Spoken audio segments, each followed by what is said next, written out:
নমস্কার, আমি মৌমিতা। নতুন বছরে সবাইকে স্বাগত জানাই। আমার গল্প পাঠ যদি আপনাদের ভালো লাগে তবে অবশ্যই আমার চ্যানেলকে সাবস্ক্রাইব করে দেবেন, আর যদি গল্পগুলো ভালো লাগে গল্পের নিচে লাইক করে বন্ধুদের সাথে শেয়ার করে দেবেন। আর সকলেই ভালো থাকবেন, সুস্থ থাকবেন, খুব ভালো পড়বেন, বই পড়বেন, গল্প শুনবেন। আজকে আমি পড়ব শিবরাম চক্রবর্তীর একটি ছোট গল্প, এক ভুতুড়ে কাণ্ড। ভূত বলে কিছু আছে, যদি থাকে তো তিনি আমাকে কখনো দেখা দেননি। তার দয়া এবং আমার ধন্যবাদ। কৃপা করে দর্শন দিলে আমি দাঁড়িয়ে দাঁড়িয়ে তাকে দেখতে পারতাম কিনা সন্দেহ। ভূতদের রূপ গুণে আমার কোনো মোহ নেই। তাছাড়া আমার হার্ট খুব উইক, আর শুনেছি যে ওরা ভারী উইকেট। তবে ভূত কিনা ঠিক জানি না, কিন্তু অদ্ভুত কি একবার কিছু একটা দেখেছিলাম রাঁচিতে। না না, পাগলাগারদে নয়, তার বাইরে সরকারি রাস্তায়। রাঁচির রাজপথ না হলেও সেটা বেশ দরাজ পথ। কি করে দেখলাম বলি। একটা পরশ্বৈপদী সাইকেল হাতে নিয়ে হন্ড্রোর দিকে পাড়ি দিয়েছিলাম, কিন্তু মাইল সাতেক না যেতেই তার একটা টায়ার ফেঁসে গেল। যেখানে বাঘের ভয় সেইখানেই সন্ধে হয়, একটা কথা আছে না? আর যেখানে সন্ধে হয় সেইখানেই সাইকেলের টায়ার ফাঁসে। জনমানবহীন পথ, জায়গাটাও জংলি। আরো মাইল পাঁচেক যেতে পারলে গাঁয়ের মতো একটা পাওয়া যেত, কিন্তু সাইকেল ঘাড়ে করে যেতে হলেই হয়েছে। এমনকি সাইকেল ফেলে শুধু পায়ে হেঁটে যেতেও পারবো কিনা আমার সন্দেহ ছিল। হাঁটতে হবে আগে জানলে হাতে পেয়েও সাইকেল আমি পা দিতাম না নিশ্চয়ই। তখনও সন্ধে হয়নি, এই হব। সামনে গেলে 5 মাইল, ফিরতে হলে 7। দুদিকেই সমান পাল্লা। কোন দিকে হাঁটন দেব হাঁ করে ভাবছি। শেষ পর্যন্ত কি হাঁটতেই হবে? এই একই প্রশ্ন প্রায় আধ ঘন্টা ধরে পুনঃ পুনঃ আমার মানসপটে উদিত হয়েছে। আর একমাত্র উত্তর আমি দিয়েছি, না বাবা, প্রাণ থাকতে নয়। অবশ্যই এরকম স্থানে আর এহেন অবস্থায় প্রাণ বেশিক্ষণ থাকবে কিনা সেটাও প্রশ্নের বিষয় ছিল। সন্ধে উতরে গিয়ে বাঁকা চাঁদের ফিকে আলো দেখা দিয়েছে। সেদিন পর্যন্ত এ ধারে বাঘের উপদ্রব শোনা গেছিল, কখন হালুম শুনবো কে জানে। তবু চিরদিনই আমি আশাবাদী, সমস্যার সমাধান কিছু না কিছু একটা ঘটবেই। অচিরেই ঘটলো বলে 2-1 মিনিটের অপেক্ষা কেবল, এবং সেই অভাবনীয় সুযোগ নিয়ে সহজেই আমি উদ্ধার লাভ করব। এরকমটা ঘটেই থাকে, এতে বিস্ময়ের কিছু ছিল না। কত গল্পের বইয়ে এরূপ ঘটতে দেখা গেছে। আমার নিজেরই কত গল্পে এরকম দেখেছি, তার ইয়ত্তা নেই। আর স্বয়ং লেখক হয়ে আমি নিজে আজ বিপদের মুখে পড়েছি বলে সেই সব অঘটনগুলো ঘটবে না? কোনো গল্পের নায়ক কি কখনো বাঘের পেটে গেছে? তবে একজন গল্প লেখকই বা কোন দুঃখে যাবে শুনি? সেই অবশ্যম্ভাবী মুহূর্তের অপেক্ষায় আরো আধ ঘন্টা কাটালাম। অবশেষে একটা ঘটনার মতো দেখা দিল বটে।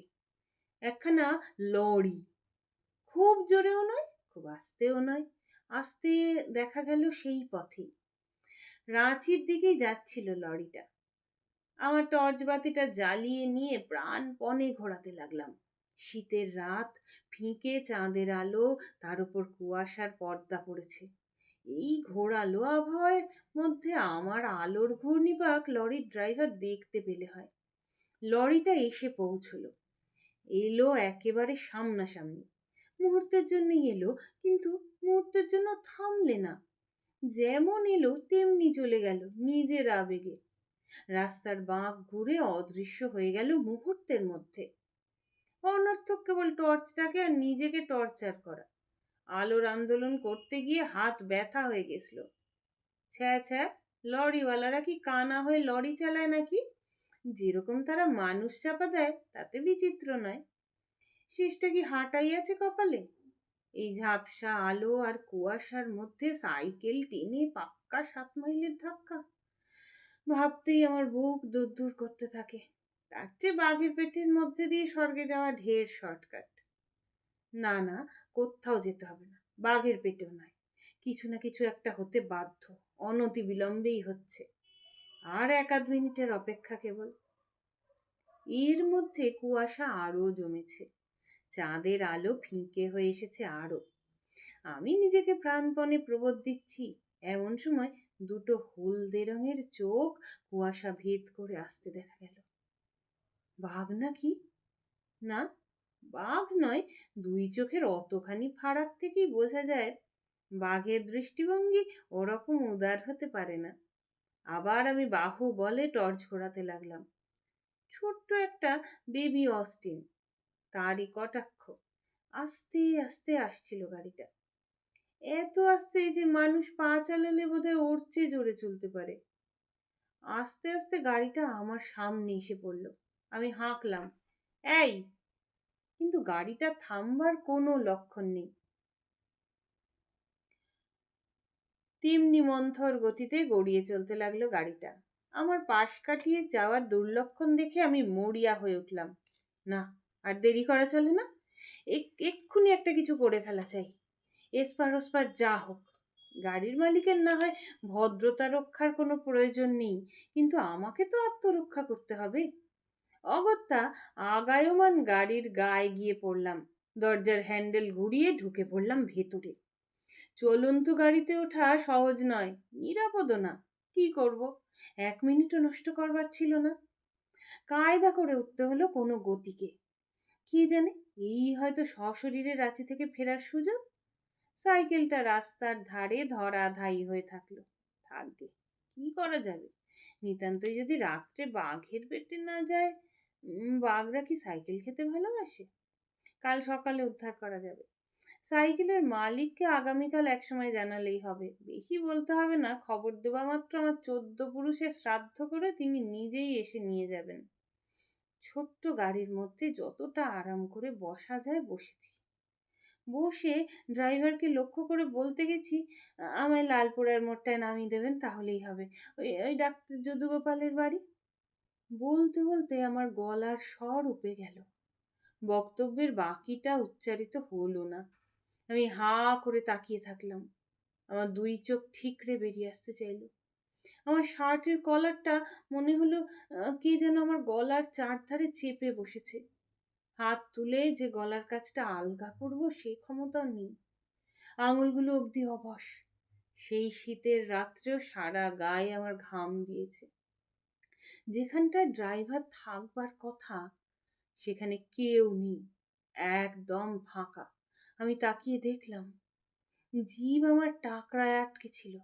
কয়েক মিনিট বাদে সেখান থেকে নামলে বাকশক্তি ফিরে পেলাম। ভূত! ভূত ছাড়া কিচ্ছু না। আপনা থেকেই আমার মুখ দিয়ে বেরিয়ে গেল।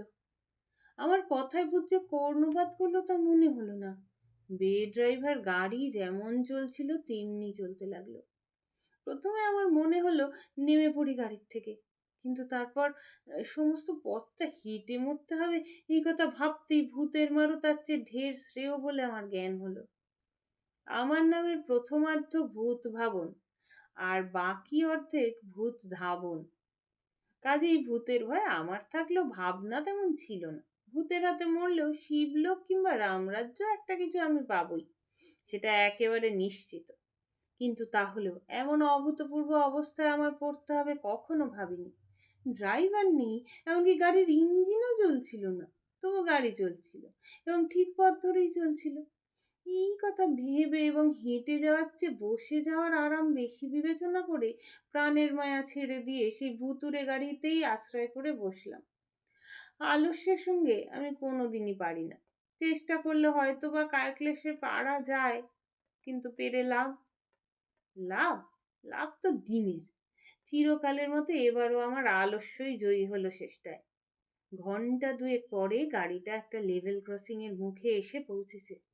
ক্রসিং এর গেট পেরিয়ে যখন প্রায় লাইনের সম্মুখে এসে পড়েছি, তখন হুঁশ হলো আমার।